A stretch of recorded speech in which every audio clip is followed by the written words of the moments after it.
លោកដូណាល់ត្រាំបានសន្យាថានឹងបើកច្រកសមុទ្រហូមឡើងវិញឲ្យបានឆាប់នៅថ្ងៃច័ន្ទនេះក្នុងនាមដែលលោកហៅថាជាសកម្មភាពមនុស្សធម៌ប្រធានាធិបតីសហរដ្ឋអាមេរិករូបនេះបានប្រកាសអំពីគម្រោងមួយដែលហៅថាគម្រោងសេរីភាពដែលមានគោលបំណងបើកផ្លូវទឹកនៃច្រកសមុទ្រហូមូសឲ្យប្រជាជនក្រុមហ៊ុននិងប្រទេសដែលមិនបានធ្វើអ្វីខុសត្រូវសោះអាចឆ្លងកាត់បានលោកបានហៅជនរងគ្រោះទាំងនោះថាជាជនរងគ្រោះដោយសារតែស្ថានភាពសង្គ្រាមនេះបើយោងតាមការចុះផ្សាយរបស់សារព័ត៌មាន Independent គម្រោងនេះបានកើតឡើងបន្ទាប់ពីលោកត្រាំបាននិយាយកាលពីថ្ងៃសៅរ៍ថា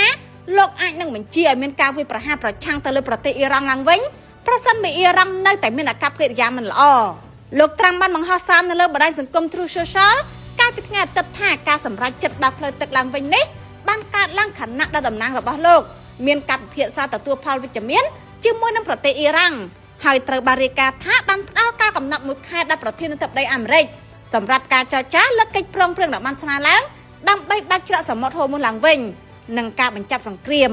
តាមប្រភពបានឲ្យដឹងថាកិច្ចព្រមព្រៀងនេះនឹងនាំឲ្យមានការដកកងទ័ពជើងទឹកអាមេរិកចេញពីកំពង់ផែអ៊ីរ៉ង់និងការបញ្ចប់ចំនួនដែលកំពុងកើតមាននៅក្នុងប្រទេសលីបង់ផងដែរការបាត់ច្រកសមុទ្រហូមូសបានប៉ះពាល់យ៉ាងខ្លាំងដល់ទីផ្សារពិភពលោក